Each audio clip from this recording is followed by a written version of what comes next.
ایک بھائی نے کوشچن کیا کہ ایک شخص حج پر گیا لیکن مدینہ منورہ نہ گیا. کسی نے کہا کہ آپ مدینہ نہیں گئے. اس نے کہا کہ کیا مدینہ جانا ضروری ہے کیا؟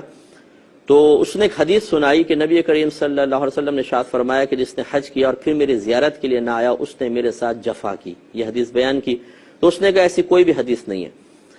دیکھیے شیخ عبداللہ محدث دہلوی رحمۃ اللہ علیہ نے باقاعدہ اس حدیث کو نقل کیا ہے اور دیگر بہت سے محدثین نے اس پر اعتماد بھی کیا ہے.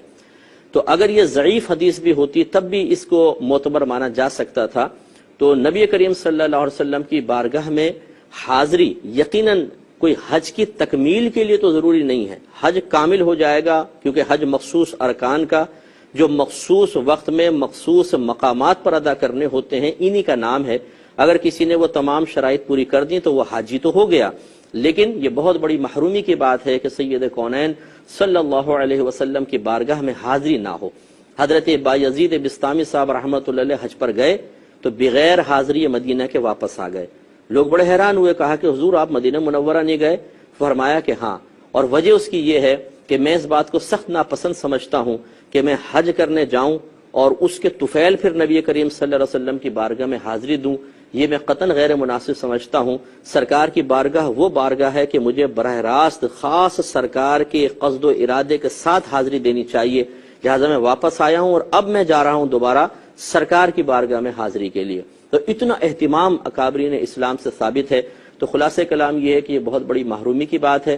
اور پھر اس طرح میں معذرت کے ساتھ یہ بات عرض کر رہا ہوں کہ نبی کریم صلی اللہ علیہ وسلم کی بارگاہ میں حاضری کو تحقیری انداز سے ذکر کرنا کہ کوئی فرض یا واجب ہے کیا, کوئی ضروری ہے کیا.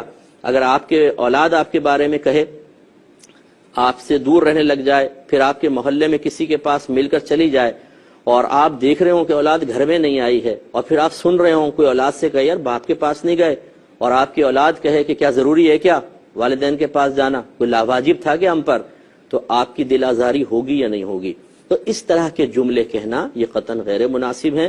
اس سے مطلب اللہ تبارک و تعالی ان چیزوں کو سخت ناپسند فرماتا ہے. اور نبی کریم صلی اللہ علیہ وسلم کی حدیث موجود ہے کہ امت کے اعمال انبیاء علیہ السلام کے سامنے پیش کیے جاتے ہیں.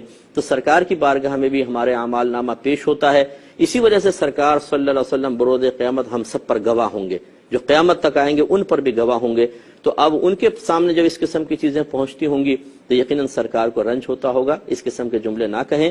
تو بہرحال خلاصہ کلام یہ ہے کہ یہ حدیث ہے یا نہیں ہے, اس بحث میں پڑھنے کے بجائے یہ سوچئے کہ بارگاہ رسالت میں حاضری کس قدر محبوب اور مطلوب ہے, ہمیں ضرور جانا چاہیے. لیکن پھر بھی میں یہ کہوں گا کہ یہ کوئی فرض نہیں ہے, لیکن بعض علماء نے اس کو اس حدیث کے تحت واجب ضرور قرار دیا ہے کہ وہ شخص بہت ہی بڑا محروم ہے کہ جو اس مقام پر پہنچے اور پھر بارگاہ رسالت میں حاضر نہ ہو, اس لیے ضرور جانا چاہیے.